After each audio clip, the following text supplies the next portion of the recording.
بسم اللہ الحمد للہ والصلاة والسلام علی رسول اللہ رب اشرح لی صدری ویسر لی امری واحلل عقدۃ من لسانی یفقہوا قولی۔ ناظرین السلام علیکم ورحمۃ اللہ وبرکاتہ۔ سیرت النبی صلی اللہ علیہ وسلم انگلیوں پر اہم واقعات کو یاد رکھیے آسان طریقے سے 5 منٹ سیریز میں۔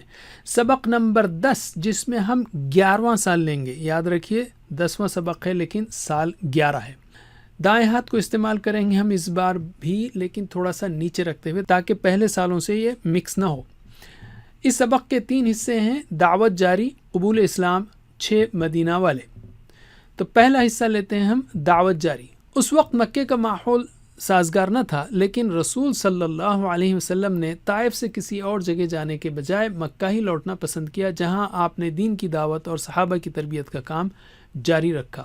شدید مخالفت کے باوجود آپ دین کی دعوت کا کوئی موقع ہاتھ سے جانے نہ دیتے۔ دین کی تبلیغ کی خاطر آپ نے ہر وہ کام کیا جو آپ کے بس میں تھا۔ جس سے ملاقات ممکن ہوتی آپ اس سے ملتے، اور جہاں جانا ممکن ہوتا آپ وہاں دین کا پیغام لے کر پہنچ جاتے۔ اسباق و عمل: روزانہ کچھ منٹ ہی صحیح گھر والوں کے ساتھ قرآن، حدیث اور سیرت ترتیب کے ساتھ پڑھیں۔ دین کا بنیادی پیغام سیکھیں اور پہنچانے کی پوری کوشش کریں۔ دین کی خاطر کبھی کبھی اطراف کے علاقوں میں بھی جائیں۔ علم یعنی روکیے اور ایک دوسرے کو سکھائیے۔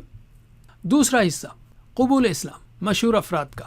طائف سے مکہ واپسی کے بعد نبی کریم صلی اللہ علیہ وسلم نے حج کے لیے آنے والوں میں دعوت دی۔ ایک ایک قبیلے کو آپ دین کی دعوت دیتے۔ کھلی تبلیغ کے بعد پچھلے 10 سالوں میں آپ نے حج کے لیے آنے والے کئی قبائل اور افراد کو دعوت دی، لیکن کسی نے اسلام قبول نہ کیا۔ البتہ 11ویں نبوی کے حج میں چند مشہور افراد نے اسلام قبول کیا۔ مثلا حضرت سوید شاعر تھے اور سمجھدار آدمی تھے۔ رسول صلی اللہ علیہ وسلم نے انہیں قرآن پڑھ کر سنایا تو کہا کہ یہ تو بہت ہی اچھا کلام ہے، اور پھر اسلام قبول کر لیا۔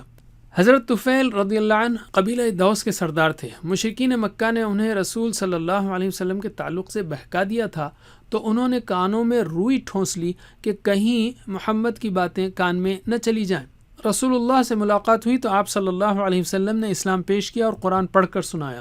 قرآن سن کر وہیں انہوں نے اسلام قبول کر لیا اور کہا اس سے عمدہ اور انصاف کی بات کبھی نہ سنی تھی۔ اسی دور میں ایاس، ابو ذر غفاری اور دماد ازدری رضی اللہ عنہم نے بھی اسلام قبول کیا۔ اسباق و عمل: دین کی دعوت اگر لوگ قبول نہ کریں تب بھی مایوس نہیں ہونا چاہیے، چاہے کئی سال لگ جائیں۔ غور کیجئے کہ دین کی دعوت کے لیے آپ صلی اللہ علیہ وسلم نے بار بار قرآن کو پیش کیا ہے۔ قرآن میں اللہ تعالیٰ نے بڑی تاثیر رکھی ہے، اس کو سمجھ کر پڑھنے کی کوشش کریں۔ علم۔ تیسرا حصہ 6 مدینے والے۔ مشرکین کی مخالفت سے بچنے کے لیے رسول صلی اللہ علیہ وسلم رات کے وقت قبائل سے ملاقات کرتے۔ ایک رات رسول اللہ نے حضرت ابو بکر و علی رضی اللہ عنہما کے ساتھ مینا کی گھاٹی میں مدینے سے آئے ہوئے قبیلہ خزرج کے 6 لوگوں سے ملاقات کی اور انہیں اسلام کا پیغام سمجھایا۔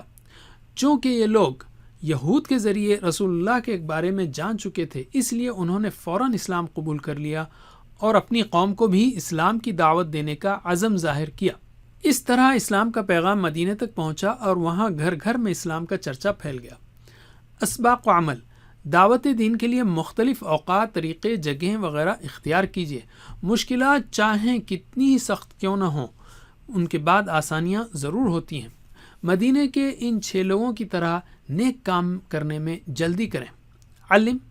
اب ہم لیتے ہیں قرآن۔ مکے کے چوتھے دور یعنی 11 سے 13 نبوی میں مسلمانوں کی تربیت اور دین کی دعوت کے لیے قرآن کی تقریباً 15 صورتیں نازل ہوئیں۔ ان صورتوں کو سمجھ کر پڑھیے تاکہ کچھ اندازہ ہو کہ کس طرح اللہ نے ان سخت اوقات میں اہل ایمان کی تربیت فرمائی اور آج کے حالات میں ہم ان سے کس طرح فائدہ اٹھا سکتے ہیں۔ یہ ہیں وہ پارے جس میں یہ صورتیں آئی ہیں۔ اس میں کم از کم 7 سے 14 اور 25 کو یاد رکھیے سوائے 10 کے۔ 7 سے 14 اور 25 سوائے 10 کے۔ حدیث: سوچئے کہ کس طرح قرآن نے اور حضرت محمد صلی اللہ علیہ وسلم کی باتوں نے صحابہ کرام کی زندگیوں کو ایمان، صبر، استقامت اور قربانیوں سے بھر دیا کہ اتنی شدید مخالفت کے باوجود وہ اسلام پر جمے رہے۔ اس لیے روزانہ احادیث کو پڑھیے۔ مثلا آپ صلی اللہ علیہ وسلم نے فرمایا قیامت کے دن میزان یعنی ترازو میں خوش اخلاقی سے زیادہ بھاری کوئی چیز نہ ہوگی۔ تو اعادہ کرتے ہیں ہم۔ نبوت کے 11ویں سال کے ہم نے 3 اہم موضوعات سیکھے۔ دائیں ہاتھ کے انگوٹھے پر ان کی پریکٹس کیجیے۔ دعوت جاری، قبول اسلام مدینہ والے، دعوت اسلام 6۔ جزاکم اللہ خیر، کوئز کرنا مت بھولیے۔ والسلام علیکم ورحمۃ اللہ وبرکاتہ۔